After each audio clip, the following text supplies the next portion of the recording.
What's going on? Welcome back to Real World Tool Reviews. And today I had an idea because I got a new tool, and in the last video I did, which was the Hercules tool bag tour, I started off the video by taking out these two. This one was already gone in the toolbox to die, but these two were in my bag and I had them there for like a year and I just never used them, and so that was kind of the inspiration for me to do the tool bag tour. Was I was gonna bring it in here, clean it up, and get rid of these two and put them in the toolbox in here because I'm just not using them, because I use these, and I've always been, you know, everybody's grown up using adjustable wrenches. These are supposed to replace them, and they don't. I don't see any way that you could get rid of these in my line of work anyway and just use these. It doesn't work right. But what made me want to compare these today is I got a new wrench. Now, you know, this Milwaukee is a beast. It's a 12-inch. You can get some torque with this thing. But, I mean, this is just not really a wrench, you know? It's not a wrench. That's a wrench. I got this wrench today. It is a channel lock wrench, 18-inch. It is super high quality. I bought it on eBay, actually. It's got metric and standard sizes, markings, and this thing, there is so little play in this thing. I actually have an 8-inch channel lock wrench. They're made in Spain, and that other one that I have is really good. I don't have it in here right now, but based on that one, I decided that I'd go for the channel lock for this big 18-inch wrench. And I know that someday, knock on wood, it's not anytime soon, I'm gonna need a big ass wrench like this in an emergency situation, and it's gonna save my ass. It's one of those tools that you don't really want to have to use necessarily, but sometimes it's just awesome to have a big wrench, to have a lot of leverage, you know. And also, like, plumbing work can be a little bit challenging and frustrating sometimes, and if the guy you're working with pisses you off, you can murder him with this thing. Just kidding. I was just kidding. Probably shouldn't say that on YouTube, but I just got this today. This I bought used off of eBay because I was in the market for a big ass wrench, and they sell 18-inch wrenches at like Home Depot, like the Crescent brand made in China ones, and they're $50. I paid $60, including shipping, on eBay for this beast, and it's basically brand new. It's just got a little bit of rust, like surface rust in the where the markings are and stuff. I can clean that up, but man, is it just like so smooth, and I mean really in good shape. It's basically like buying a brand new wrench, but it's made in Spain, where for some reason they've got a lot of really nice adjustable wrenches are made in Spain. Like Klein has some that are made in Spain. I think even the Snap-on ones might be made in Spain. So they're making some adjustable wrenches up there in Spain, and they know what they're doing. But like these brand new are like $100. So I feel like I got a pretty good deal for $60. This is gonna be my big ass wrench. So that got me in the mood to talk about wrenches, and these Milwaukee ones for my everyday wrenches, I have really fallen in love with. They have so little slop.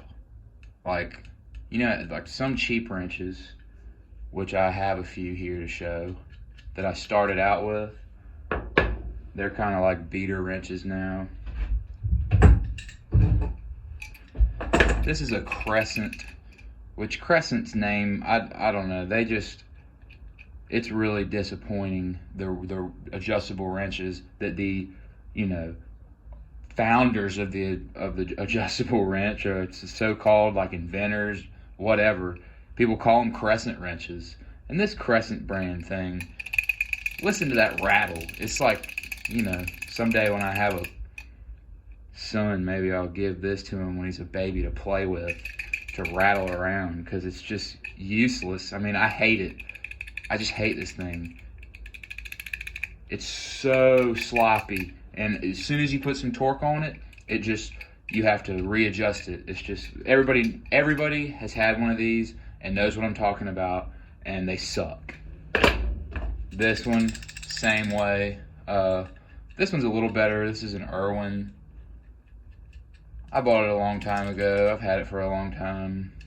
It served me okay for a while, but once I decided that I just couldn't deal with shitty ones anymore, I got these, and I also went through the phase where I wanted to try these out. And this one I bought, I wish I hadn't. Maybe I'll sell it or something, but I've literally never used it, because when I want to put the amount of torque that I would need like a 12-inch one of these for, I'm never going to use this. This is not, you cannot get as much leverage with one of these as you can with the 12-inch equivalent Crescent wrench. You can't. I mean, this thing, you put it on and you can put both hands and just wrench and tighten something on. This thing, you have to squeeze it together a little bit. I don't care what they say in the videos where they say, oh, well, because of the way this mechanism works, you just really have to clamp it on and just push with the back side handle. And no, that is not true. If you do that, it will slip. It will pop off when you least expect it, and it's no fun. So these are better. These are just like, I don't mind having to adjust, put this on a nut or something, turn it, take it off, put it back on. Yeah, that's fine. I can do that because I know I can trust this, And if you want a good one, get these Milwaukee ones, because you don't have to readjust very much. You can really wrench on it, take it off, and put it back on, and it is in the same place, which is huge with adjustable wrenches. Everybody who's used them a lot knows what I'm talking about.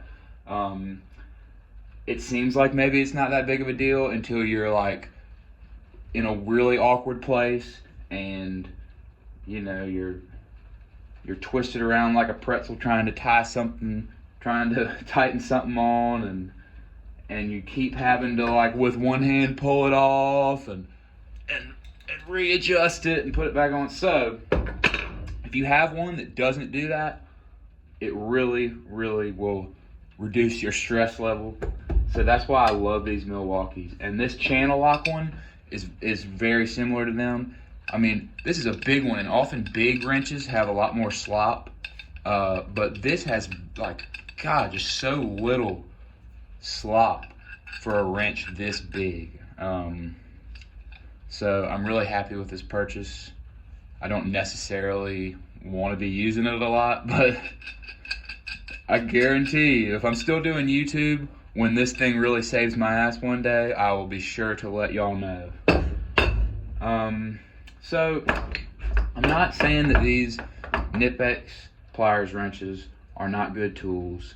They're very well made, and it's a good idea. It really is. And if it depends on what you do. If you are doing something where you just need to repetitively turn a hex nut or something, you know, I can't think of a profession where that would be something you're doing all the time, where you don't have to put like really wrench on it, and you're just, because it's nice, you can put it on, tighten it, and kind of open it up, kind of ratchet it. But I would use this all day long over this in every situation, no matter what. And these just aren't really, I don't have a good use for them. So I'm probably going to sell these because a lot of people like them. I'll find somebody because they're a well-made tool, very high quality tool, and I want somebody to be able to enjoy them because I just can't. But here in the real world, if you ask me, an adjustable wrench of high quality is much better than these Knipex pliers wrenches, and they're also more affordable. These are very expensive. They're like, I mean, stupid expensive, like $60 per pair. Big one might be even more than that now. So that's what I've got to say about this type of tool. Don't get really cheap ones unless it's all you can afford, because they're a pain in the ass. Get you these are still pretty affordable. I can't quite remember what I paid for them, but they're not too expensive. These are stupid expensive. Just don't get them unless you just are a tool collector, you know. If you like to have different stuff, buy those. But adjustable wrenches are the way to go, in my opinion. And I can't wait to use that big damn beast. So anyway, thanks for watching.